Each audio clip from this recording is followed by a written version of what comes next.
Almohadilla, almohadilla, el lazo azul, la cinta era de color azul y las tijeras resultaban demasiado pesadas para la tarea. Santiago Navarro la cortó de todos modos, sonrió para las cámaras y estrechó las manos que se extendían hacia él. El Centro de Recuperación Infantil Navarro se alzaba nuevo y resplandeciente contra las colinas de octubre en los alrededores de la ciudad, y todo el mundo no dejaba de repetirle lo orgulloso que debía de sentirse. Llevaba el discurso doblado en el bolsillo del saco. Lo había escrito a las 2 de la mañana y, a las 6, había decidido que no podría pronunciar ni una sola de aquellas palabras en voz alta. Cerca de la entrada había una placa conmemorativa, de bronce pulido y letras elegantes. En amorosa memoria de Laura Navarro y del hijo que llevaba en su vientre, Laura estaba a solo unas semanas de salir de cuentas cuando la montaña se la arrebató. Estaban tan cerca de la fecha que Santiago ya había empezado a imaginarse cada futuro de 2 en 2. Él mismo había aprobado la redacción hacía meses por correo electrónico. Ahora, daba un rodeo largo por el vestíbulo para no tener que pararse frente a ella. 7 años. La gente decía que con el tiempo se volvía más fácil. La gente decía muchas cosas. El vestíbulo era un hervidero de donantes, personal y familias que visitaban las salas de terapia. Santiago escuchaba a un miembro de la junta hablar sobre la capacidad del estacionamiento cuando la vio. Una mujer estaba arrodillada junto a una niña pequeña ante el mostrador de recepción, ayudándola a escribir su nombre en un formulario. La mano de la pequeña temblaba sobre el bolígrafo. La mujer se la sujetó con firmeza pero sin quitarle el control. Solo 2 dedos debajo de la muñeca de la niña. Con paciencia, sin prisas. Luego, se acomodó un mechón de pelo suelto detrás de la oreja. Santiago dejó de escuchar al miembro de la junta. Conocía ese gesto. Lo había observado a lo largo de 1000 mañanas ordinarias sobre el café, sobre pasatiempos, sobre el capó de un coche que no quería arrancar. Y cuando la mujer giró la cabeza hacia la ventana y la luz reflejó una tenue cicatriz cerca de su sien, el suelo del mundo se inclinó bajo sus pies. Era más mayor, estaba más delgada. Llevaba el pelo más corto de lo que Laura lo había llevado jamás, pero era su rostro. Era el rostro de su esposa. La niña levantó la vista en ese momento, preguntando algo, y Santiago vio unos ojos de un azul oscuro y un hoyuelo desigual. La pequeña presionó el pulgar contra el índice mientras esperaba una respuesta. Presionó y soltó. Presionó y soltó. Santiago había hecho eso toda su vida. Su madre solía darle un manotazo en la mano en la iglesia. Laura no decidió decirlo. Simplemente se le escapó. Afónico, demasiado alto para la sala. La mujer se giró. Durante un segundo que los dejó sin aliento, sus ojos se encontraron con los de él. Y no había nada en ellos. Ningún reconocimiento. Solo el cansancio de una madre que ve a un desconocido alto con un abrigo caro mirando fijamente a su hija. Atrajo a la niña contra su cadera en un movimiento fluido. Sofía, quédate a mi lado. Santiago cruzó el vestíbulo demasiado rápido. Se oyó a sí mismo preguntando por una cabaña a las afueras del pueblo, por una pulsera de plata, por el apellido Navarro. ¿Conocía ella el apellido Navarro? Y cada palabra empeoraba las cosas. La mujer dio un paso atrás, con una mano extendida sobre el hombro de la niña. Me está confundiendo con alguien, dijo. Su voz era firme, pero tenía los nudillos blancos. Me llamo Elena Morales. Esta es mi hija, y la está asustando. La niña se deslizó por detrás del brazo de su madre y se plantó entre los dos, con la barbilla erguida y el pulgar presionando con fuerza su dedo. No asustes a mi mamá, dijo Sofía. De 7 años, tal vez de la mitad de su tamaño, sin moverse un ápice. Algo dentro de Santiago se rompió y se silenció al mismo tiempo. Se miró las manos, vio lo cerca que estaba y dio un paso atrás. Lo siento, dijo. Perdonadme. Elena ya estaba guiando a Sofía hacia las puertas, olvidando la carpeta en el mostrador.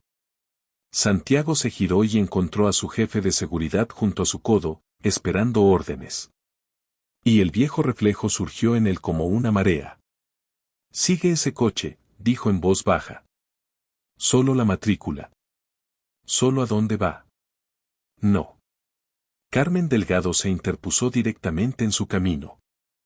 22 años como su asistente ejecutiva y nunca antes le había bloqueado el paso físicamente. Ahora lo hacía. Con una mano extendida en el aire entre ellos. «Reta a tu gente, Santiago». «Carmen. Es mi esposa». «Entonces se merece algo mejor que la sigan por un estacionamiento», su voz se mantuvo baja y constante. «Envías coches tras esa mujer, contratas investigadores, y lo primero que verá cualquier tribunal de familia es a un hombre rico acosando a una madre soltera. Enterrarás la verdad bajo tu propio dinero. ¿Es eso lo que quieres que quede registrado?» Se quedó allí, un hombre capaz de redirigir cadenas de suministro con una sola llamada telefónica. Y se lo tragó todo. La orden murió en su garganta. Las pesadas puertas de cristal se cerraron con un golpe sordo y con eco, dejando el ruido del vestíbulo dentro. A través del resplandor del sol de la tarde, Santiago observó cómo Elena guiaba a Sofía por los escalones de hormigón hacia el aire fresco de la montaña. Y allí, cuando la manga se le subió, lo vio. Una pálida marca circular alrededor de su muñeca. La marca exacta de una pulsera de plata llevada durante años y años. Laura había jurado que jamás se la quitaría. Carmen se colocó a su lado. Santiago levantó una mano temblorosa, deteniendo al personal de seguridad donde estaba. Su aliento empañó el cristal. «Mañana llamaremos a la asesoría jurídica», susurró. «Esta noche, que se retiren todos los coches». «Es ella, Carmen». «Es ella, pero me ha mirado como si fuera un desconocido peligroso». Santiago no durmió esa noche. Se sentó en la habitación del hotel con el portátil abierto y las manos quietas porque todo lo que sabía hacer, contratar, rastrear, presionar, comprar, era todo lo que Carmen le había dicho que no hiciera. A las 7 de la mañana, ella lo encontró en el vestíbulo, aún con la camisa de ayer. «No has llamado a nadie», dijo. «Quería hacerlo, sé que querías», le puso un café delante. «Por eso estoy orgullosa de ti». A las 9 ya estaba sentado frente a la doctora Camila Fuentes, la directora de servicios familiares del centro, una mujer serena con las gafas de lectura subidas sobre el pelo canoso. No le ofreció una tarjeta de visita. No mencionó a ningún abogado. Pidió una sola cosa, que le entregaran una carta escrita a mano a la señora Elena Morales y que le dijeran, con toda sinceridad, que podía tirarla sin leer. ¿Eso es todo?, preguntó la doctora Fuentes. «Es todo lo que me he ganado», respondió Santiago. Elena estuvo a punto de tirarla. Se quedó en el pasillo de la clínica esa tarde con el sobre en la mano y la mandíbula apretada. Había pasado 7 años aprendiendo a convivir con cierto tipo de desconocidos. Los que la miraban fijamente en las colas del supermercado, los que decían, «Te pareces mucho a alguien que conocía». Había aprendido a sonreír y seguir adelante. Pero ninguno de esos desconocidos tenía dinero para contratar abogados. Ninguno de ellos había mirado a Sofía como un hombre que comprueba una propiedad. «Puede disculparse con otra persona», le dijo a la doctora Fuentes y le devolvió el sobre. La doctora Fuentes no discutió. Simplemente lo sostuvo. «Estará en la recepción si cambias de opinión». Esa noche, en una pequeña casa de campo al final de un camino de grava, Margarita Morales estaba junto a la cocina escuchando el relato de Elena sobre el hombre rico del vestíbulo. Margarita tenía 74 años, era viuda y había sido enfermera durante 40 años, sus manos no solían temblar cuando removía la sopa. Ahora temblaban. Santiago Navarro. Conocía el nombre. Cualquiera que hubiera vivido aquel otoño lo conocía. El deslizamiento de tierra en la carretera de la montaña hacía 7 años.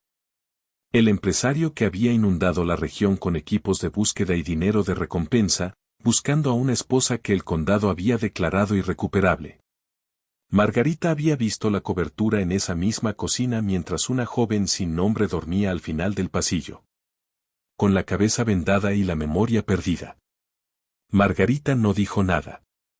Miró a Elena, la preocupación en su rostro, la forma en que miraba de reojo hacia los deberes de Sofía extendidos en la mesa, y se dijo lo mismo que se había dicho durante 7 años, todavía no, así no. La verdad era algo pesado y, si se dejaba caer desde las alturas, rompía a las personas por la mitad. La multitud de la jornada de puertas abiertas se fue despejando. Santiago se quedó. Tenía un avión que debía tomar y dejó que se fuera sin él. Se sentó solo en la cafetería vacía con una taza de café enfriándose mientras los voluntarios doblaban los manteles y apilaban las sillas a su alrededor. No sabía qué estaba esperando. Solo sabía que no podía abandonar el edificio donde le había visto la cara. Fue entonces cuando Sofía regresó.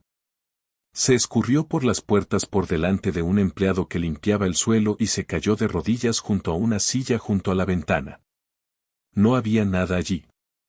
Sus hombros cayeron. Santiago vio primero el cuaderno de bocetos de espiral, encajado debajo de una silla 2 mesas más allá. Su cubierta estaba curvada en la esquina. Lo recogió y todos sus instintos le pedían caminar hacia ella, arrodillarse, entregárselo, empezar. Miró a la niña. Luego, llevó el cuaderno a la doctora Fuentes en el pasillo. «Es suyo», dijo. «Por favor, debería venir de usted». Mientras esperaba, la cubierta se abrió en las manos de la doctora Fuentes. Solo por un momento, dibujos a lápiz página tras página, una casa de campo estrecha, un camino de montaña empinado con un quitamiedos, una puerta de entrada pintada en un azul intenso y cuidadoso. Santiago dejó de respirar. Él conocía esa puerta. La había pintado él mismo, mal, riéndose, la última semana de las últimas vacaciones de su antigua vida. Una cabaña de alquiler en la sierra con un porche torcido y un casero que dijo, «Pintadla del color que queráis». Laura había elegido el azul. Sofía nunca había visto esa casa. Sofía la había dibujado una docena de veces. No volvió a tocar el cuaderno. Observó cómo la doctora Fuentes se lo devolvía, observó cómo Sofía lo abrazaba contra su pecho y corría hacia la salida, y se quedó muy quieto, sosteniendo el hallazgo como un hombre que aguanta la respiración bajo el agua. Esa noche, en la mesa de la cocina de Margarita, Elena leyó finalmente la carta.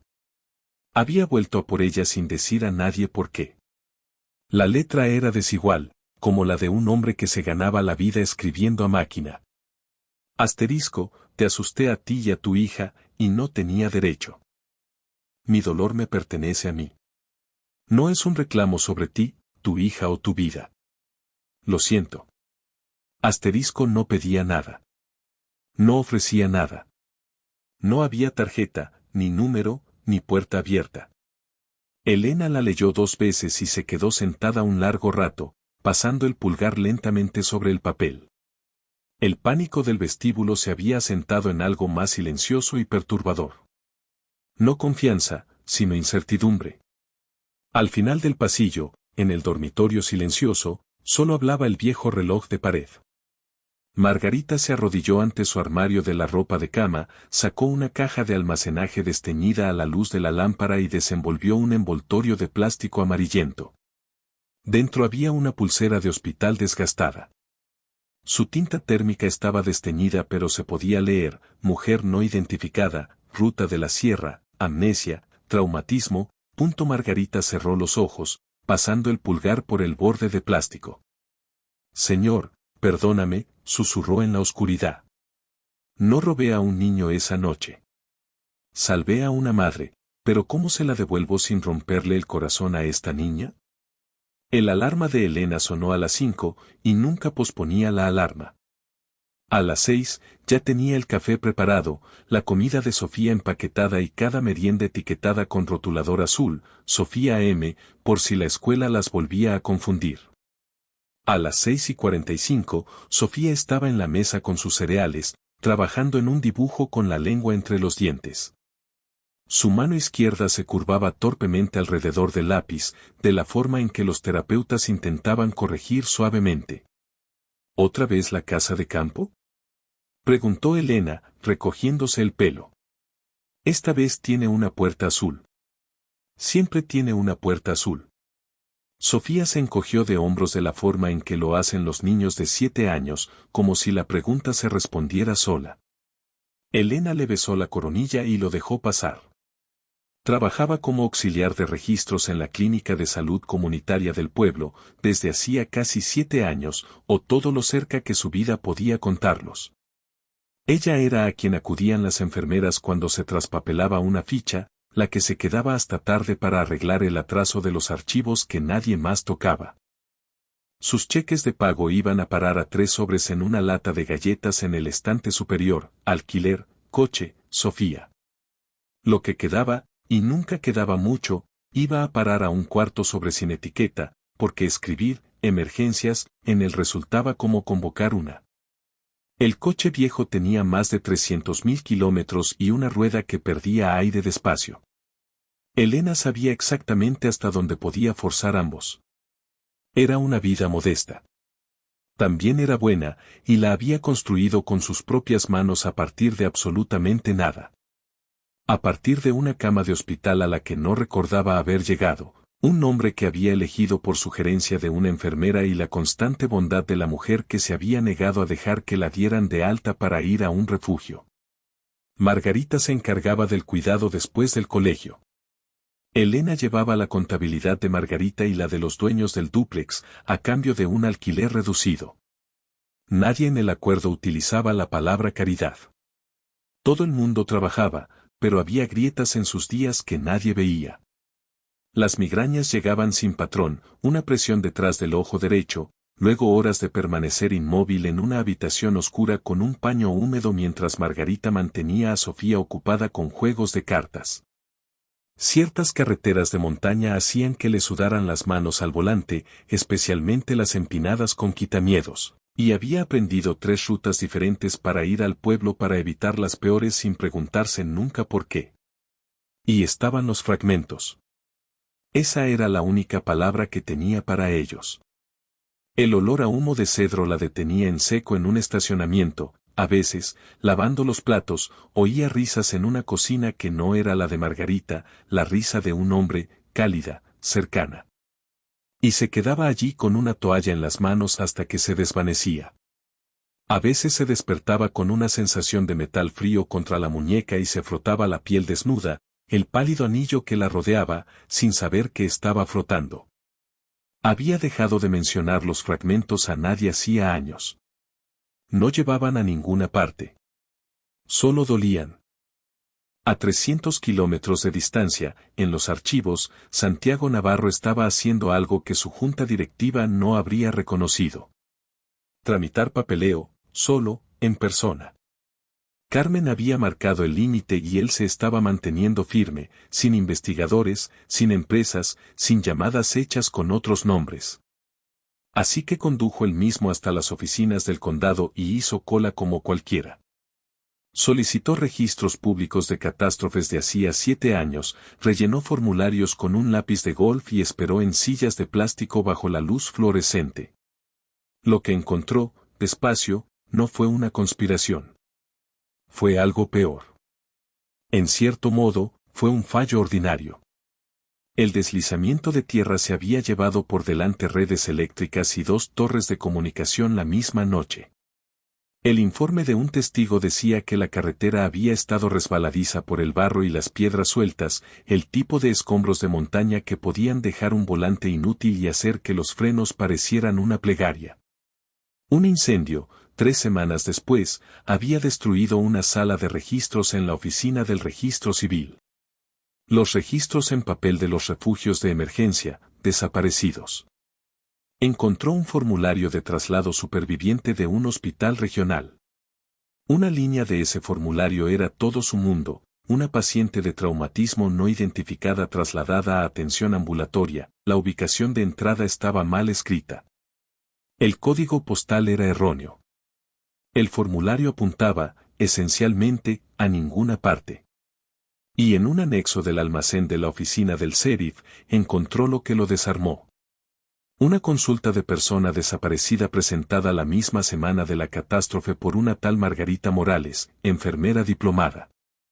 Describía a una mujer joven con traumatismo craneal y sin memoria. El condado se había visto desbordado de trabajo ese mes. La mujer no tenía huellas dactilares en ninguna base de datos civil. Su rostro, según la nota, no se podía reconocer temporalmente debido a las lesiones. Alguien había sellado el expediente como sin procesar y así se había quedado durante 7 años. Santiago se sentó en su coche de alquiler en el estacionamiento durante mucho tiempo. Las copias en el asiento del copiloto, nadie le había robado a su esposa. Se había caído una montaña. Se había quemado una habitación. Un código postal tenía un dígito equivocado. Y un empleado con exceso de trabajo había echado mano del sello equivocado. Margarita Morales lo había intentado. El sistema simplemente la había perdido. Podía probar que Laura podría haber sobrevivido. Todavía no podía probar que Elena fuera Laura o que Sofía fuera suya. Y había prometido, nada de abogados en su puerta. Esa noche, una lluvia intensa golpeaba de manera constante contra el alero del porche de Margarita. Dentro, Margarita puso una taza de té humeante delante de Elena. Luego se sentó frente a ella y colocó una vieja carpeta de manila sobre la mesa, entre ambas. Elena la miró y no la tocó. Margarita, ¿qué es esto? La voz de Margarita era baja pero firme. La voz de 40 años de habitaciones difíciles. Sofía tiene derecho a saber si hay un padre ahí fuera que se ha pasado 7 años llorando en la oscuridad por ella. Negarte a mirar ahora ya no la está protegiendo. Es decidir su futuro por ella. Las reglas vinieron primero y Elena las escribió ella misma, una reunión, una hora, una sala de consultas en el centro de rehabilitación con la doctora Camila Fuentes presente todo el tiempo. Nada de hablar de custodia. Nada de hablar de matrimonio o de quién solía ser ella. Él no debía pedir llevarse a Sofía a ninguna parte. Ni a por un helado. Ni al estacionamiento. Si algo de esto se rompía, la puerta se cerraba para siempre.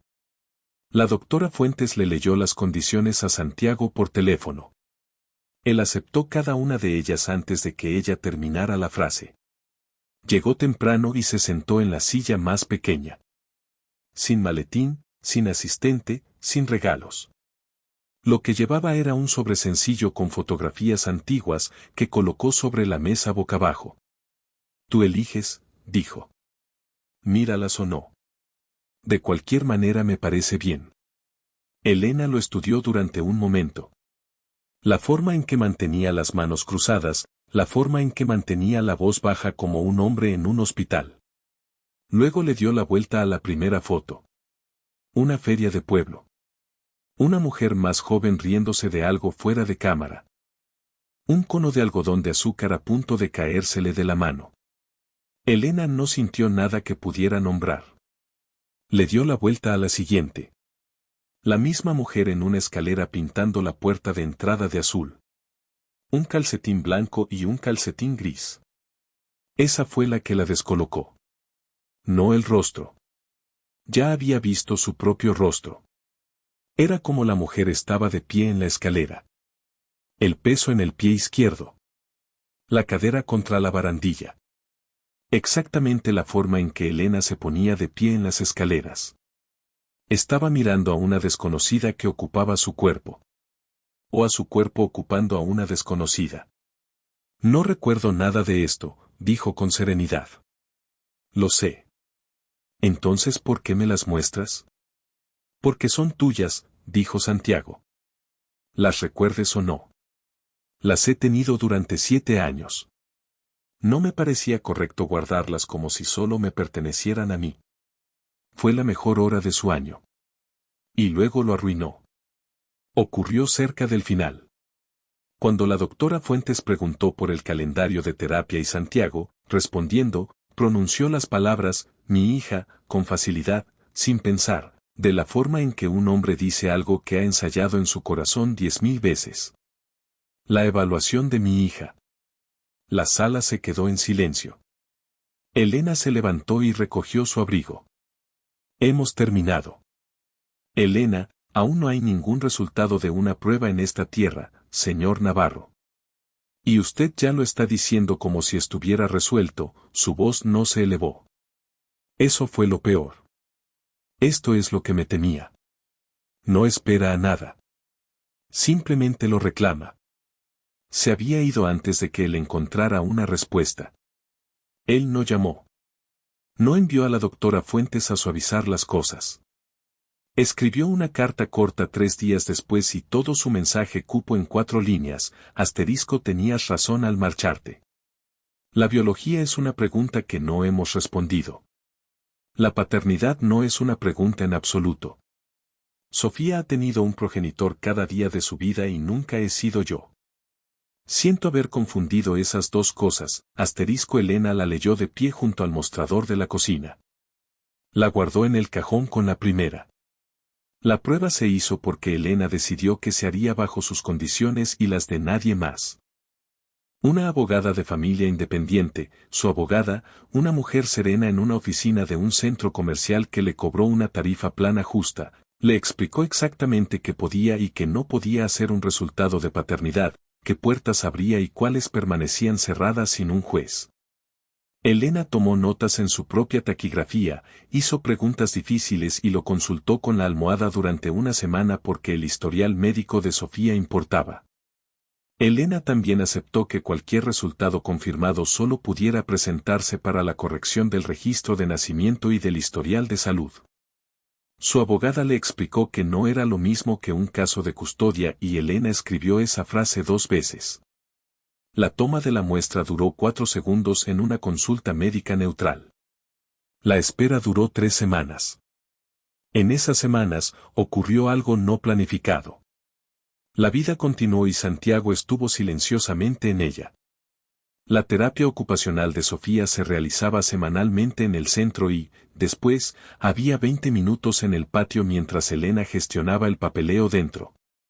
Supervisado, fortuito, ordinario. Santiago empezó a estar allí en una mesa de picnic, nunca más cerca a menos que lo invitaran. Sofía lo invitó. Tenía 7 años y era curiosa, y este hombre escuchaba como si lo que ella decía fuera importante. Hablaban del natilla de la cafetería, que ella valoraba mal, de las hojas de multiplicaciones, que valoraba peor, de su gorra de béisbol, y de si las pasas en las galletas eran un engaño, en lo que estuvieron de acuerdo en que lo eran. Santiago venía preparado como si fuera una reunión de la junta directiva. Se había memorizado el nombre de su profesora, su color favorito, las clasificaciones de un equipo de liga menor, y Sofía lo pilló en ello. No tienes que estudiarme, dijo ella, mirando entrecerrando los ojos desde debajo de la gorra. Si se te olvida algo, puedes volver a preguntarme. Está permitido. Santiago se quedó pensando un segundo. De acuerdo, dijo. Entonces, ¿cuál es tu color favorito? Se me ha olvidado a propósito. Sofía se rió, un sonido rápido y sorprendido. Desde la puerta, Elena observó el intercambio sin que ninguno de los dos se diera cuenta. Había pasado semanas atenta a lo que hacían los hombres ricos, mirar fijamente, comprar, tomar el control. Lo que vio en su lugar fue a un hombre siendo corregido por una niña y dándole las gracias por ello, a su manera. Los resultados llegaron un jueves, a la sala de consultas. El sobre blanco estaba sin abrir sobre la mesa entre ellos. La doctora Fuentes lo había deslizado al otro lado un momento antes, el papel raspando suavemente contra la madera. Santiago no echó la mano hacia él. Miró a Elena. Elena rompió el sello, desdobló el informe y recorrió con la mirada hasta el número. Asterisco probabilidad de paternidad, 99%, 99%, lo leyó 2 veces. Luego dobló el papel, lo dejó sobre la mesa y le sostuvo la mirada sin pestañear. Este papel demuestra cómo nació Sofía, señor Navarro. No cambia quien la cría, y no le da una familia de la noche a la mañana. Lo primero que hizo Santiago con la verdad fue intentar gastar dinero en ella. A la semana del resultado de la prueba, llegó una carpeta a través de la doctora Fuentes, una propuesta de fondo fiduciario con el nombre de Sofía, una lista de colegios privados con programas de terapia ocupacional, una cuenta para la universidad ya dotada. Era, desde cualquier punto de vista, generoso. También era, pensó Elena mientras lo leía en la mesa de Margarita, un plan de remodelación. Como si la vida de su hija fuera una propiedad que hubiera pasado a manos de un nuevo dueño y necesitara mejoras. Devolvió la carpeta conservando una sola página y dejando el resto sin tocar. «Puedes ayudar a actualizar sus registros médicos», le dijo en la siguiente visita al patio. La inscripción de paternidad. El historial pediátrico. Lo que cuesten los formularios. Eso es real. Y te corresponde arreglarlo, le sostuvo la mirada. El resto, los colegios, las cuentas, eso es intentar comprar los 7 años pasados. No están en venta. Santiago, nadie te los está quitando. Simplemente se han ido. Él se llevó la carpeta a casa. No discutió. Eso era nuevo en él. Él no discutir. Y le costó más de lo que le habría costado el fondo fiduciario. Lo que sustituyó al dinero fue el tiempo. Y el tiempo era más difícil. Sábados. Sofía tenía entrenamiento de fútbol en los campos municipales. Un caos alegre de espinilleras y zumos.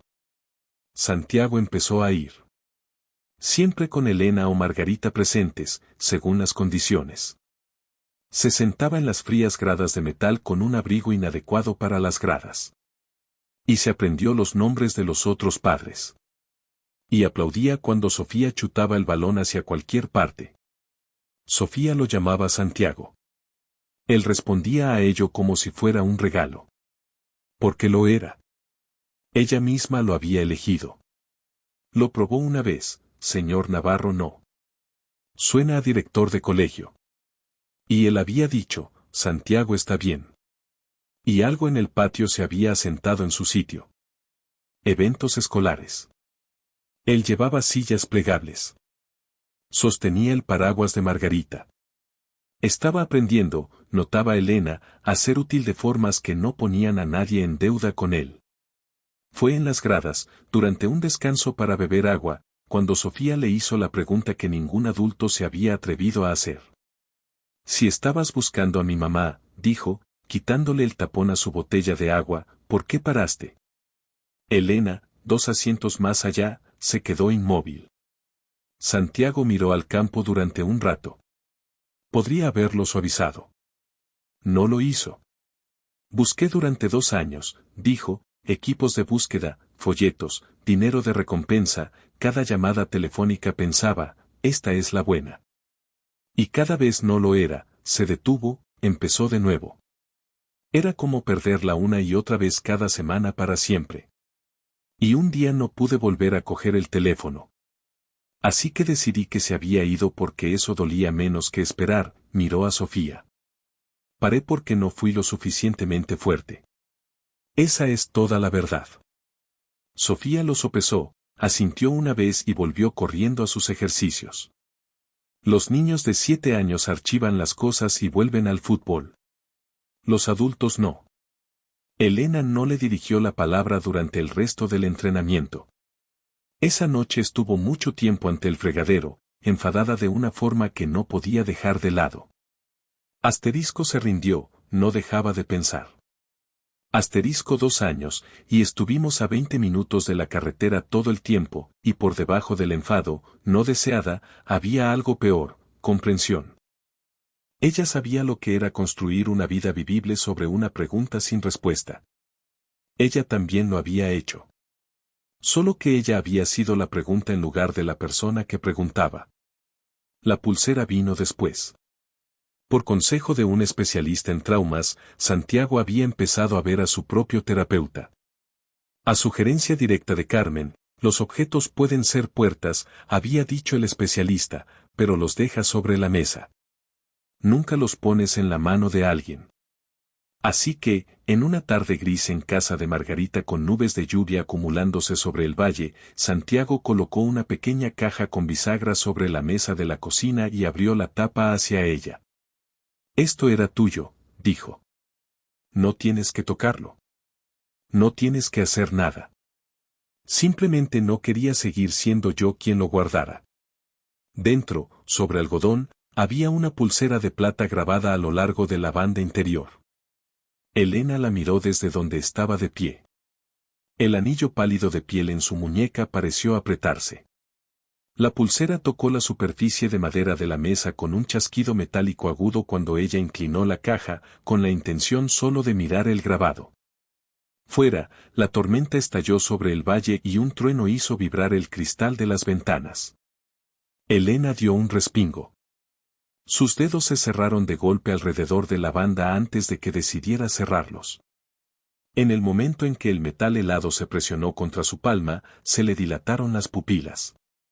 Su respiración se colapsó en tirones entrecortados y poco profundos y se agarró a la parte delantera de su camisa, perdiendo el color de la cara. Elena, Santiago se levantó pero se detuvo a sí mismo, con las manos extendidas, sin tocarla. Elena, estás en la cocina de Margarita. Es lluvia. Solo es lluvia. Ella no lo oyó a través del rugido del agua azotando el tejado de chapa. Estaba en otro lugar completamente distinto. En algún lugar oscuro y ladeado con un quitamiedos en los faros. Levantó la vista hacia Santiago y sus ojos ya no reflejaban sospecha, solo un horror visceral. Santiago, los frenos no funcionan. Su voz no era la voz de Elena. ¿Dónde estás? No puedo encontrar tu mano en la oscuridad. La regresión dejó a Elena enferma durante 3 días, no triste, enferma. Migraña, náuseas, un agotamiento profundo hasta los huesos, como si su cuerpo hubiera recorrido una distancia que su mente no podía cartografiar. Pidió la baja en el trabajo, algo que había hecho exactamente 2 veces desde que nació Sofía. Margarita gestionó la casa en silencio y Sofía andaba de puntillas y dibujaba en la mesa de la cocina y no hacía preguntas en voz alta, lo cual era su propia forma de pregunta. Elena no llamó a Santiago. No le envió ningún mensaje de texto. El silencio no era un castigo. Era supervivencia. Cada pensamiento sobre él venía ahora unido a una carretera oscura y a un quitamiedos y a una voz, su propia voz, gritando por una mano que no podía encontrar. Necesitaba que el mundo fuera pequeño y conocido durante un tiempo. Una cocina, un horario, una hija. Santiago no entendió nada de esto porque nadie se lo contó, y el dolor más el silencio siempre han hecho de las suyas. Cuentas en la oscuridad. Para el 5.º día, estaba sentado en el despacho de su abogado, no para presentar nada, se dijo eso en el trayecto en coche, 2 veces. Solo quería saber cuál era su situación. El abogado, un hombre precavido, produjo lo que producen los hombres precavidos, un informe informativo, protocolos de visita para padres biológicos confirmados, procedimientos para modificar un certificado de nacimiento, actualizaciones del registro de nacimiento tras un resultado de paternidad registrado.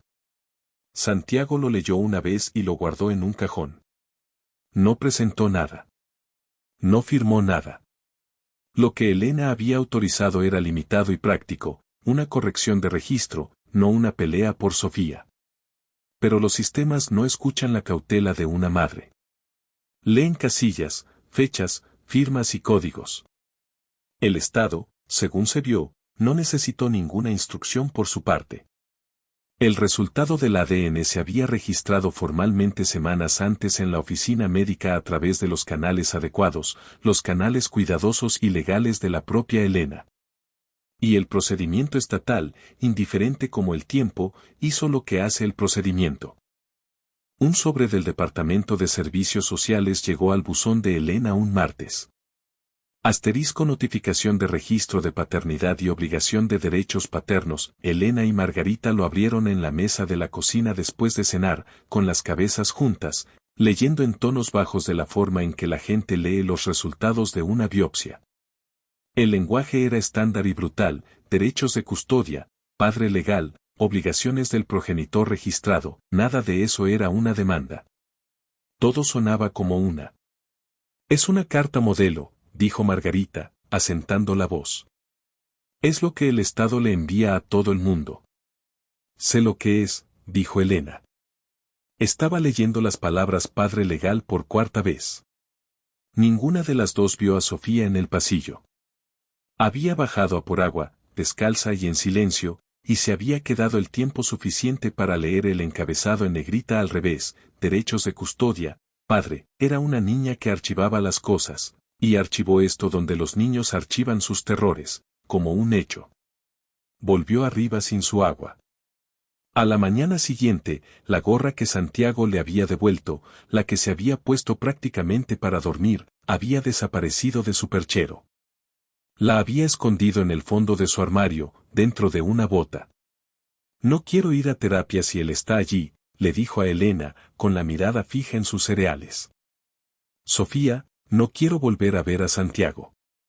Su voz era pequeña y definitiva, y presionó el pulgar con fuerza contra el dedo debajo de la mesa. Elena condujo hasta el centro de rehabilitación en su descanso para comer y encontró a Santiago en el patio. Y por primera vez desde el vestíbulo, le dejó ver su enfado sin ataduras. Una carta del Estado, Santiago, en mi buzón. Derechos de custodia. Mi hija la ha leído. Piensa que vienes a llevártela, su voz temblaba y dejó que temblara. ¿Quieres saber qué ha estado haciendo tu dolor mientras estaba sentado con tu abogado? Le ha estado enseñando a una niña pequeña a esconder las cosas que quiere para que nadie se las pueda quitar. Santiago se quedó muy quieto. Podría haberle explicado que el envío era automático. Incluso era verdad. En su lugar, se oyó a sí mismo decir la verdad más profunda. Tienes razón sobre el abogado. Fui. No presenté nada, pero fui, se miró las manos. Cuando no sé dónde estoy parado, me siento como en esa montaña, indefenso, en la oscuridad, y recurro a lo que me hace sentir menos indefenso. Y siempre son estrategias, papeles, ventajas. Acudo a los abogados como otros hombres acuden a un bar. Es el defecto, Elena. Es el más antiguo que tengo. Entonces arréglalo, dijo ella, en algún lugar lejos de nosotras. Suspendió todo contacto esa misma tarde. Sofía empezó a ver a un terapeuta infantil los jueves. Lo que Santiago hizo a continuación, lo hizo en silencio, con Carmen como testigo. Instruyó a su equipo legal por escrito para que detuviera cualquier gestión relacionada con Elena, Sofía o el expediente de paternidad. Se inhibió de dos decisiones de la junta directiva que rozaban la financiación del centro, quitando su peso de cualquier balanza cerca de la vida de ella. No utilizó el resultado del ADN para forzar ni una sola puerta. Envió un sobre sencillo dirigido a Sofía con su letra desigual. Dentro, el calendario de fútbol olvidado de las gradas y una nota, asterisco, solo volveré si me invitas. Eso es una promesa y las cumplo despacio, pero las cumplo, punto asterisco. Una cosa más llegó a la casa a través de Margarita, el chubasquero de Sofía que se había dejado en el centro. Santiago lo llevó solo después de que Margarita aceptara, y se quedó en el porche hasta que ella abrió la puerta. No pidió entrar. No pidió ver a Sofía. Desde algún lugar al final del pasillo, la puerta de un dormitorio se cerró con un suave clic seguido del golpe sordo de un recipiente de pintura de plástico al caer al suelo dentro. Sobre la mesa interior yacía el aviso abierto del Estado, nítido y terrible. Santiago lo vio desde el porche y la vista le quitó el aliento. Se quedó donde estaba, con una mano apoyada en el marco de la puerta, y mantuvo la voz baja. Sofía, no he venido aquí para llevarte lejos. Te lo prometo. No salieron lágrimas a través de la puerta. Solo la voz pequeña y silenciosa de Sofía. Peor que las lágrimas. Mi mamá perdió toda su vida una vez. Si me empiezas a caer bien, ¿vas a hacer que recuerde quién era para que deje de ser mi mamá? La invitación vino de la terapeuta de Sofía a través de la doctora Fuentes al cabo de 6 cuidadosas semanas. No un reencuentro, sino una reunión, un terreno neutral, y el terreno que eligieron fue el salón de actos de la iglesia de Margarita. Una sala larga con mesas plegables, una cafetera más vieja que la mayoría de los feligreses y un tablón de anuncios con listas para las comidas compartidas. Sofía se había comido 100 guisos en esa sala. Nunca le había pasado nada malo allí. Santiago llegó solo, sin abogado, sin Carmen, sin chofer esperando en el estacionamiento. Había conducido él mismo en un coche de alquiler con un mapa de papel en el asiento del copiloto porque su teléfono se quedaba ahora en la guantera durante cualquier cosa que importara. Llevaba una pequeña caja y una carpeta sencilla y esperó en la entrada hasta que la doctora Fuentes le hizo una señal con la cabeza para que entrara. Elena estaba sentada en la mesa central. Parecía cansada a la manera de alguien que ha estado haciendo un trabajo interior duro, la terapia, los fragmentos, las largas noches ordenando qué recuerdos eran suyos para conservar. Margarita estaba sentada a su lado, con las manos cruzadas, la espalda recta, una mujer preparada para responder por las cosas. Santiago colocó la caja sobre la mesa y la abrió. La pulsera de plata yacía sobre su algodón. No la deslizó hacia Elena. La dejó exactamente a mitad de camino. Luego habló. Y estaba claro que no lo había ensayado hasta pulirlo porque le salió de forma sencilla. He tenido que aprender que hay 3 cosas verdaderas, y seguía intentando convertirlas en una sola cosa, mantuvo la mirada levantada. Laura era mi esposa. La amaba y la perdí, y eso es mío para llorarlo.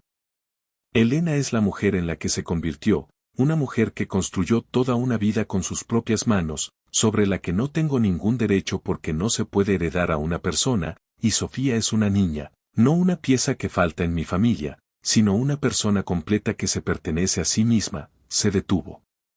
Confundí esas 3 cosas durante meses. Asustó a todos los que intentaba amar. He terminado de confundirlas.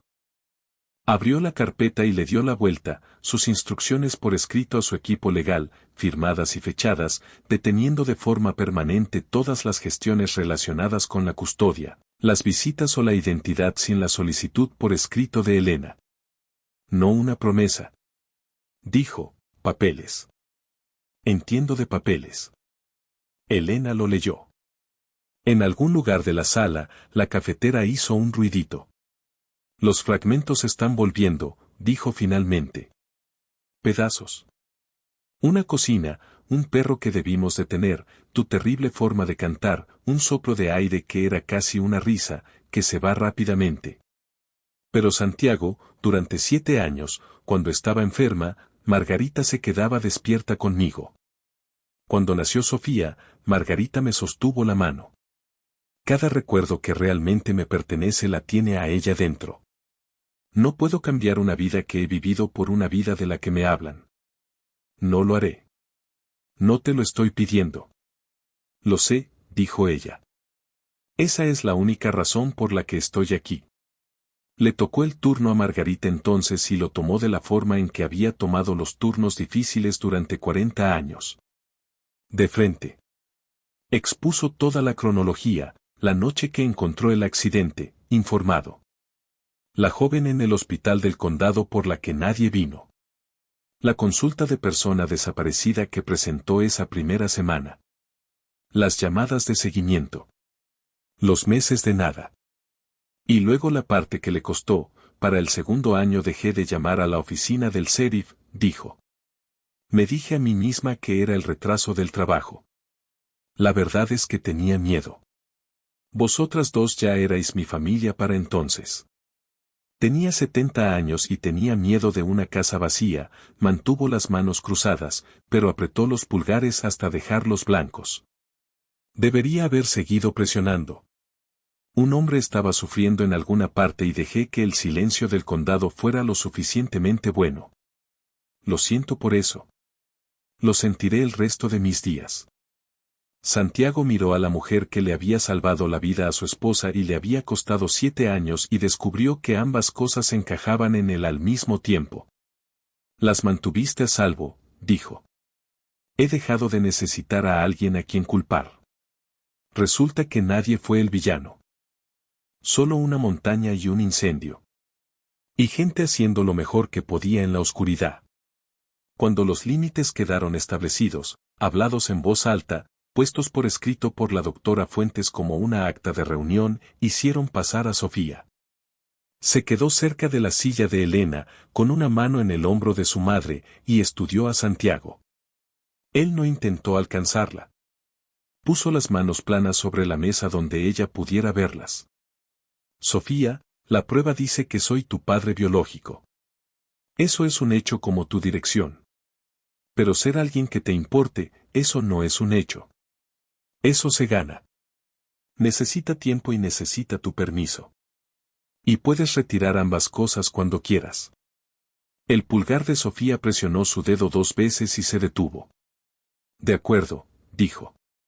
Solo eso. Fue suficiente. Antes de irse, Elena metió la mano en el bolsillo de su abrigo y sacó una cadena fina. La pasó por la pulsera de plata, la levantó y se la abrochó alrededor del cuello, quedando la banda por debajo de la clavícula, sobre su corazón y lejos de su muñeca. No es una puerta por la que pueda volver a cruzar, dijo, sobre todo para sí misma, pero ocurrió. Fue real. Puedo llevar eso conmigo. El papeleo para restaurar su identidad legal comenzó ese mes, sin prisas, a su ritmo. En el primer formulario, en la línea marcada nombre, lo escribió completo, Laura Elena Navarro Morales, seguiría respondiendo por Elena en el trabajo. Seguiría siendo mamá en casa y seguiría llevando a Laura como una verdad que nadie podía obligarla a interpretar. Todo ello verdadero, nada entregado. Semanas más tarde, al borde de un campo de fútbol lluvioso, el crujido de un cortavientos rompió el silencio cuando Sofía se acercó a la silla plegable de Santiago. Sin decir una palabra, le entregó un trozo de cartulina doblado, una invitación hecha a mano para el picnic de su 8º cumpleaños. Santiago la abrió. Debajo de la palabra familia, su nombre estaba escrito con cera azul, tachado con fuerza, y luego reescrito directamente al lado, con letras cuidadosas y firmes. Para la primavera siguiente, los meses le habían enseñado a Santiago lo que el dinero nunca pudo, como ser ordinario. Aprendió la cola de recogida del colegio, donde meterse, como no cortarle el paso a las furgonetas, que guardia de tráfico saludaba y cuál solo asentía con la cabeza. Esperaba su turno con la ventanilla bajada. Los otros padres dejaron de fijarse en él, lo que llegó a comprender que era el mayor cumplido que daba la cola de recogida. Compró el zumo equivocado 2 veces, Sofía bebía de manzana, no la mezcla refinada de pera, y se lo dijo con la decepción paciente de una niña de 8 años corrigiendo a un estudiante lento. La tercera vez lo hizo bien, y ella no dijo nada en absoluto, lo que significaba que todo estaba bien. Arregló la barandilla del porche de Margarita un sábado, mal al principio, luego otra vez con los tornillos correctos después de que el hombre de la ferretería se apiadara de él. Se sentó a escuchar la práctica de piano, las mismas 8 medidas, una y otra vez, el himno a la alegría perdiendo la batalla contra unas manos pequeñas y tercas, y nunca miró su teléfono. Se quedaba en el coche. Esa era una regla que se había impuesto a sí mismo, y descubrió que le gustaba tener reglas que le costaban algo. Los recuerdos de Laura seguían volviendo de la forma en que llega la primavera a las montañas, de manera desigual, a parches. Un restaurante de la luna de miel, El Perro, cuyo nombre había sido Galleta Asterisco, y cosas más difíciles, el último mes antes del deslizamiento de tierra, y la discusión en la cocina de la puerta azul de la cabaña sobre su teléfono en la mesa de la cena, sus vuelos, la empresa que siempre lo necesitaba más de lo que a ella se le permitía. Le contó sobre ese recuerdo directamente, al otro lado de una mesa en la cafetería del centro, porque habían acordado la franqueza. Estaba enfadada contigo cuando el coche se salió de esa carretera, dijo. Eso fue lo último que sentí como tu esposa. Deberías saberlo. Santiago asintió lentamente. He tenido 7 años para saberlo. Solo que nunca pensé que tendría la oportunidad de escucharlo, o de ser diferente. Fueron a terapia por separado, cada uno con su propio trabajo por hacer, y coincidieron en la única cosa que hacía posible todo lo demás. El matrimonio que terminó en esa montaña no podía simplemente reanudarse como una película en pausa. La ley podía restaurar un nombre más rápido de lo que un corazón podía confiar en él. Y ambos sabían perfectamente que no debían confundir el papeleo con la curación.